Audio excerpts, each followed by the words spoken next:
L'interview politique de France Info avec Jean-Michel Apathy. Notre invité Jean-Michel aujourd'hui est forcément dans une forme olympique. C'est Anne Hidalgo, la maire de Paris. Bonjour Anne Hidalgo. Bonjour. La cote de popularité du président de la République s'effrite 3 mois après sa prise de fonction. 40% des Français lui font confiance. Cette chute est spectaculaire, plus importante que celle qu'ont connue à la même période Nicolas Sarkozy et François Hollande. Vous avez une explication, Anne Hidalgo ? Non, je pense que les choses vont toujours très vite. Le rythme de notre démocratie s'accélère. Peut-être aussi, je pense qu'on est un peu trop encore en France dans l'idée qu'un homme seul ou une femme seule, en tout cas un être providentiel, pourrait régler tous les problèmes d'un pays. Je pense qu'il faut aller à son projet aussi, non ? Il faut aller vers un peu de maturité et voilà et accepter que l'affaire du pays, redresser ce pays, c'est l'affaire de tous. C'est pour ça que je suis profondément social-démocrate dans la méthode et dans les objectifs. Oui, mais enfin, on a élu quelqu'un président de la République. Bien sûr. Donc aujourd'hui, un jugement est porté sur le président de la République. Je parlais de son programme. Vous étiez assez sévère avec les propositions d'Emmanuel Macron pendant la campagne électorale. On vous écoute, c'était au mois de mars dernier, c'était sur Europe 1. On vous écoute, Anne Hidalgo. Ce n'est pas un candidat de gauche. Ah, il n'est pas de gauche, Macron. Non, ben non. Je pense que c'est un homme du centre et d'une droite libérale, mais regardez son programme, d'ailleurs très proche de celui de François Fillon sur beaucoup d'aspects, sur les aspects économiques et sociaux, mais je ne considère pas que c'est un candidat de gauche. Toujours le même avis ? Oh oui, bien sûr. D'ailleurs, lui ne se définit pas comme un candidat de gauche. Ça n'a pas été mon candidat au premier tour de l'élection présidentielle. Comme beaucoup de Français et de responsables politiques, bien évidemment, je l'ai soutenu. Et le deuxième tour a été, je crois, pour le pays, la bonne nouvelle, y compris de faire reculer le Front National. Mais voilà, moi, j'ai Mais vous disiez mes de droite. Mais vous disiez de droite. Est-ce que vous le diriez aujourd'hui, puisque Emmanuel Macron applique une politique, est-ce que sa politique est une politique de droite ? Je ne sais pas encore. Par exemple, vous voyez, on nous demande de nous exprimer sur la question du travail et des ordonnances. J'ai un avis sur la méthode. Je pense que les ordonnances, et je l'ai dit depuis très longtemps, et là je suis cohérente, les ordonnances ne sont pas, pour moi, un mode de gouvernance adapté à la modernité qu'on devrait pouvoir porter, s'appuyer sur les partenaires sociaux, travailler, y compris en prenant le temps de ces réformes. Mais sur le fond, je ne sais pas quoi vous dire. J'attends de savoir ce qu'il en est. Donc, attendons un peu. Il y a des sujets sur lesquels, bien sûr, sur le fond, en tant que maire de Paris... On a beaucoup d'éléments d'information sur le fond. Pas tant que ça. Votre prudence m'étonne un peu, parce qu'au mois de mars, vous dites qu'il est de droite, et là, vous dites, mais on ne sait pas. Non, je ne dis pas on ne sait pas. Je dis il n'est pas de gauche, clairement. Donc, il est de droite. Il est centriste, c'est ce que je disais au mois de mars. J'ai dit, il est centriste, il est d'une droite, peut-être libérale. En tous les cas, il gouverne avec des élus de droite également. Moi, ce que je veux vous dire sur ce sujet-là, attendons, c'est très difficile au bout de 4 mois de faire un bilan exhaustif et définitif. Sur le travail, vous iriez manifester par exemple contre la réforme ? Il y a des manifestations qui sont d'ores et déjà prévues. Bien sûr que non. D'abord, je ne sais pas ce qu'il y a dans cette réforme. Deuxièmement, en tant que maire de Paris, je suis une partenaire de l'État. J'ai beaucoup de sujets sur lesquels je travaille avec le président de la République. Donc c'est compliqué de le critiquer ? Non, pas du tout. Je me sens très libre de donner mon point de vue sur chacun des éléments. Sur les Jeux Olympiques, nous sommes ensemble. Et je pense que faire gagner la France à partir de la candidature de Paris, c'est pour moi un bonheur, une responsabilité, c'est quelque chose qui m'engage pleinement. Sur les réfugiés et les migrants, il y a une parole que m'a donnée le chef de l'État, je n'ai pas de raison de la mettre en cause.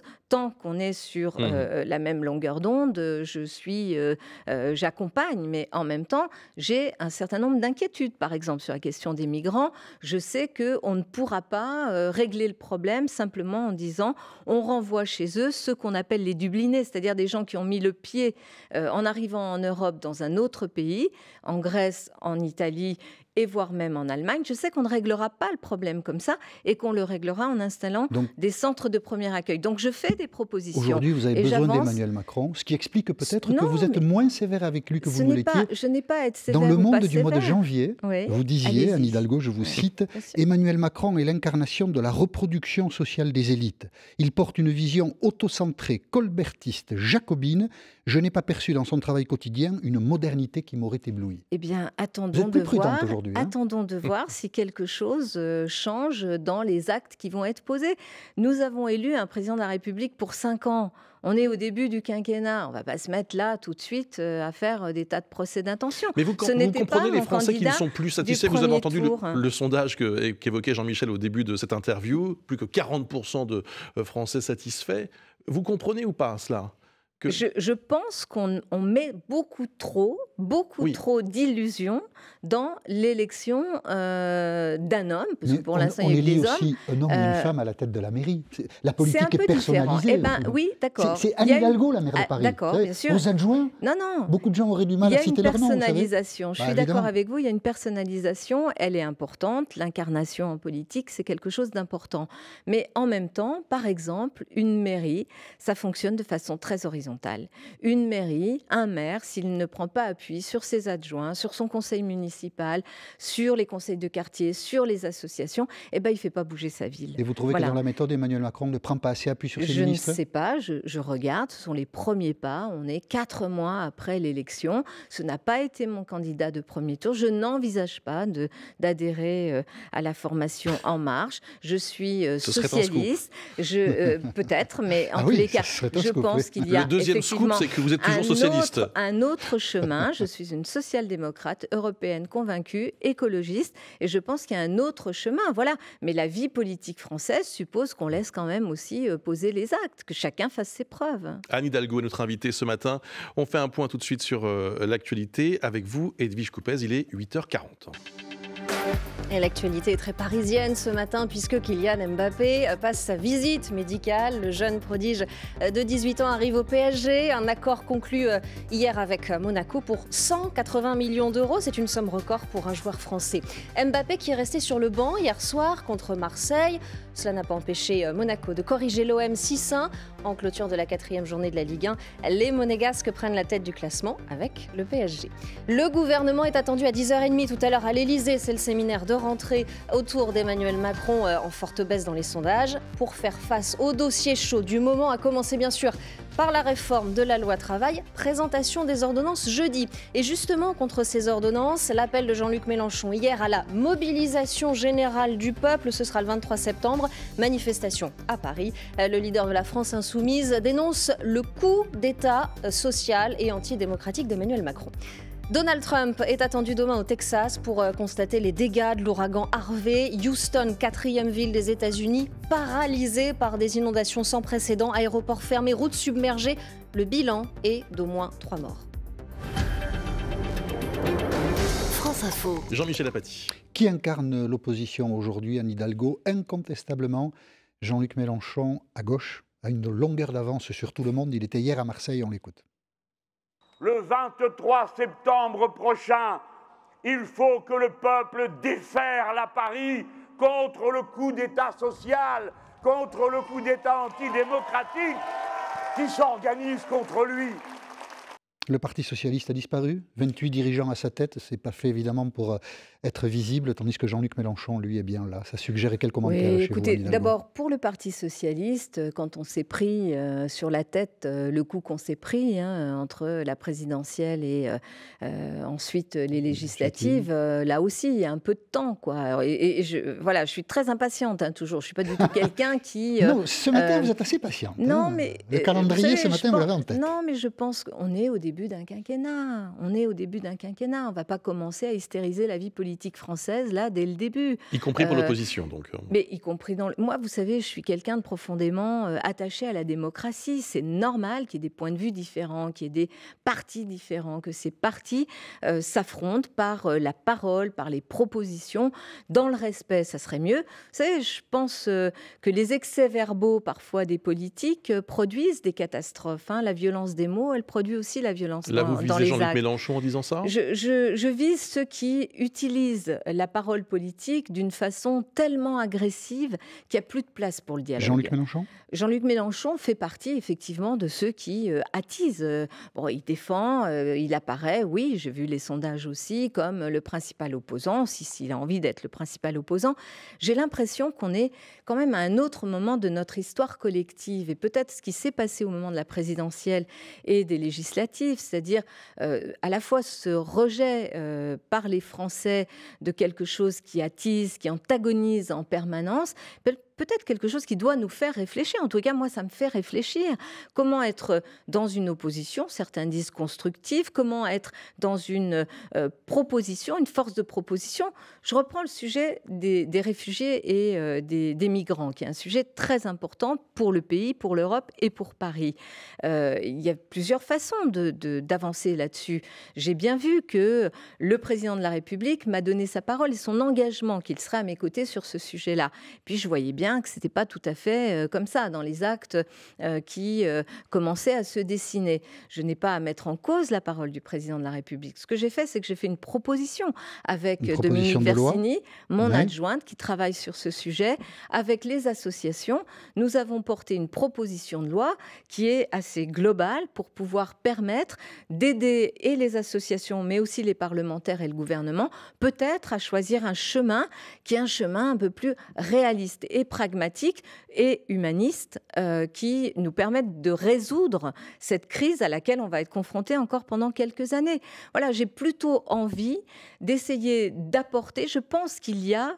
C'est pas le ni droite ni gauche ou droite et gauche, c'est pas ça. Mais je pense, moi, je suis une femme de gauche et très revendiquée. Et la gauche et la droite existent toujours. Vous êtes dans l'opposition, Hidalgo ? Je ne me définirais pas globalement dans une opposition. Vous auriez voté la confiance au Premier ministre ? Je ne sais pas. Mais je ne suis pas, je ne sais pas parce que je ne sais pas très bien encore de quoi va être fait le programme de ce quinquennat. Dans une démocratie, vous avez dit votre attachement au mécanisme démocratique. Dans une démocratie, on est dans la majorité, on soutient, ou on est dans l'opposition. Oui, mais vous pouvez être dans une majorité lucide, acceptée. Par exemple, j'ai beaucoup regretté dans le quinquennat précédent qu'on n'ait pas laissé aux parlementaires, avec toute leur sensibilité, notamment de gauche, y compris ceux qu'on a caricaturés en frondeurs, qu'on ne leur ait pas laissé apporter aussi une valeur ajoutée dans le dispositif. Je suis sûre que la gauche serait dans un autre état si on avait été peut-être un peu plus ouvert. Donc qu'on soit dans la majorité ou qu'on soit dans l'opposition, je suis aussi pour qu'on puisse exprimer en liberté des propositions, des oppositions, et c'est comme ça que c'est plus constructif. Mais vous êtes où, vous, aujourd'hui ? Moi, aujourd'hui, je suis à la tête de la mairie de Paris. Majorité ou opposition ? Eh bien, je suis à la mairie de Paris et je suis à la tête d'une majorité. C'est un peu facile. Non. Est-ce que vous allez participer à la reconstruction du Parti socialiste ? Je vais participer à cette reconstruction. Il est dans l'opposition, le Parti socialiste. Le Parti socialiste est en partie dans l'opposition. Je ne sais pas pour l'instant parce qu'il doit. Il ne sait plus où il est. Mais vous êtes marrant, vous. Après 4 mois et après une défaite comme ce qu'on a connu, vous pensez que allez hop, ça se lève et tout le monde repart. Il y a déjà eu des grosses défaites. Il y a eu des grosses défaites. À gauche, à droite, et souvent, il y a quelqu'un qui reprend le flambeau. Là, on ne voit pas très bien qui va le faire, à moins que ce ne soit vous. C'est comme dans la vie, ça attend un peu, ça discute, ça mûrit, ça mature, ça réfléchit, et ensuite, ça construit. Voilà. Et moi, je pense qu'il faut se donner ce temps-là. Moi, je suis profondément attachée à l'idée qu'on ait une ligne social-démocrate, écologiste et européenne. Ça, c'est majoritaire comme idée au PS ? Je ne sais pas si elle est majoritaire, mais en tous les cas, j'ai beaucoup, je pense que ça a été pendant longtemps, en tous les cas, un positionnement comme celui de Lionel Jospin était clairement sur cette ligne social-démocrate, tant sur le fond que sur la méthode. Les sociodémocrates, ils pensent que les corps intermédiaires sont utiles, nécessaires, que le temps de la démocratie sociale, de la démocratie dans le monde du travail, mais aussi avec les associations, c'est quelque chose d'utile. Donc moi, je veux vraiment reconstruire ça. Vous savez, aujourd'hui en Europe, parce que c'est profondément européen, c'est à l'échelle européenne qu'il va falloir aussi repenser ce projet sur le fond et sur sa forme. Il y a des choses qui marchent bien. Je prends Antonio Costa, Premier ministre portugais, qui est un ministre socialiste, qui travaille avec une coalition très très large. D'ailleurs, le Parti communiste portugais, c'est un fait historique, lui a apporté son soutien. Il travaille, il est en train de redresser son pays, il a tourné le dos à l'austérité, il est profondément social-démocrate. Il y a en Europe beaucoup de maires sociodémocrates dans des grandes villes. Je pense bien sûr à Londres, je pense à Lisbonne, je pense à Copenhague ou à Stockholm, avec lesquels j'ai envie de travailler. J'ai envie d'apporter ce que je comprends du monde, de son évolution, de cette marche du monde, avec mes convictions de social-démocrate et d'écolo. Et j'ai envie d'apporter ça au Parti socialiste et je le ferai, bien sûr. Alors, vous êtes engagé dans la reconstruction du Parti socialiste et vous n'êtes pas la seule évidemment. On a noté la semaine dernière le retour de François Hollande. Il était à Angoulême, on l'écoute. Je me suis astreint à une réserve, à une retenue que chacun peut comprendre, mais qui ne m'empêchera pas, à partir d'un certain moment, de dire ce que j'ai à dire sous des formes diverses. Je suis passionnément français et donc je continuerai à m'exprimer. Est-ce que c'est une bonne nouvelle qu'il soit revenu, François Hollande? Il a raison de s'exprimer. Personne ne le conteste. Mais est-ce que politiquement, c'est une bonne nouvelle? Ou est-ce qu'on se dit... Après, moi, je pense qu'il faut, peut-être là, d'autres, je dirais pas de génération, parce qu'on a besoin d'apports divers et variés, mais il faut qu'on se repose un peu. Enfin, se reposer, pas s'arrêter. Se reposer un peu, poser un peu nos réflexions, nos idées. Tourner la page, oui et non. Vous savez, en politique, on part jamais. Non, mais je suis. Vous avez beaucoup de oui et non, Je suis désolée, mais parce que on est au début d'un quinquennat. Est-ce que c'est une bonne nouvelle que François Hollande revienne? On est au début d'un quinquennat et avec vraiment une défaite majeure pour le camp qui est le mien. Donc, je pense qu'il nous faut prendre le temps de comprendre ce qui s'est passé et de nous projeter. Voilà, qu'il ait la liberté, qu'il aille bien, qu'il soit en forme. Je l'ai vu d'ailleurs à Angoulême et je l'ai vu ensuite au match du PSG, puisqu'il est venu soutenir le PSG la semaine dernière. Mais, pardon, Anne Hidalgo, on n'a pas bien compris quelle serait votre place dans cette reconstruction. Vous dites, je vais y participer. À quelle place ? À la place qui est la mienne en tant que maire de Paris. Vous pourriez prendre la tête du Parti Socialiste ? Non, pas du tout. Est-ce que vous avez songé... Je ne l'envisage pas du tout. Est-ce que vous avez songé d'être candidate à la présidence de la République ? Non. Beaucoup de gens m'avaient poussé au moment... 2022 beaucoup de gens m'avaient poussé et je n'ai pas, bien sûr, répondu à cela parce qu'à la tête de Paris... Attendez, je ne vais pas vous répondre parce que la question... Vous êtes, voilà... Je sais bien que le temps s'accélère, mais enfin, il y a 5 ans, là. 5 ans, d'accord ? Ça se prépare, une candidature. Ouais. Et en 5 ans, il s'est passé beaucoup de choses. Regardez, même dans la dernière année, il s'était passé beaucoup de choses.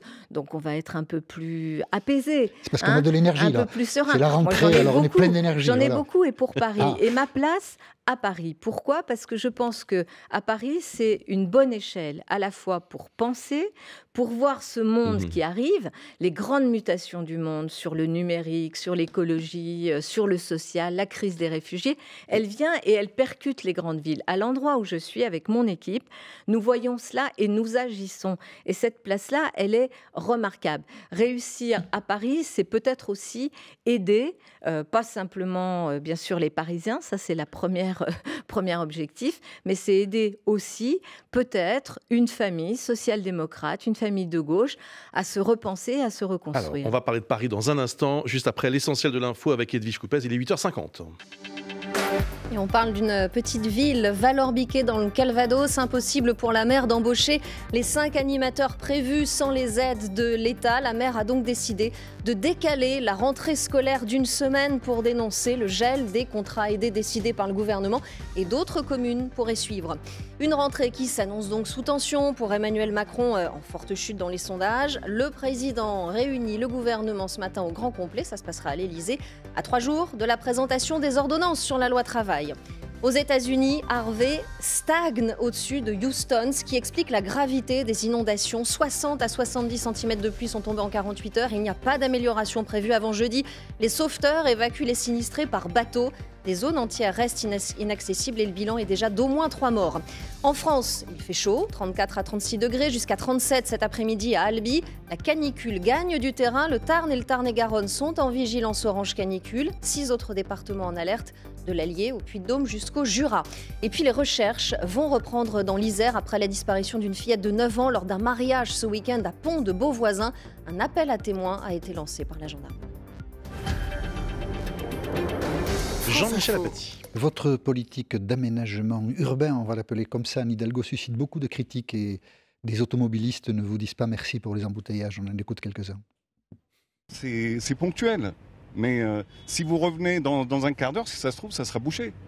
C'est bouché le plus clair du temps. Avant, ça prenait maximum, avec le couloir, mais ça prenait maximum de 10 minutes, on va dire, dans le pire des cas. Maintenant, des fois, 10 minutes, on est toujours au milieu.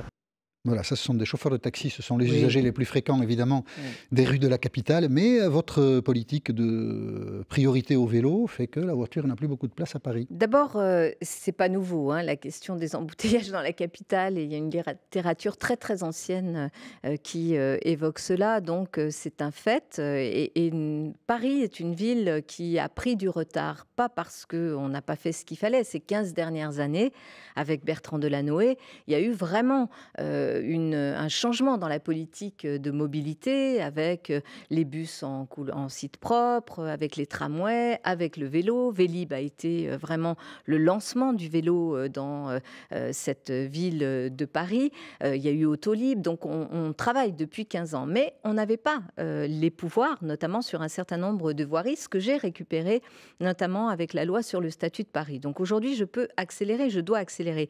D'ailleurs, vous parlez du plan vélo.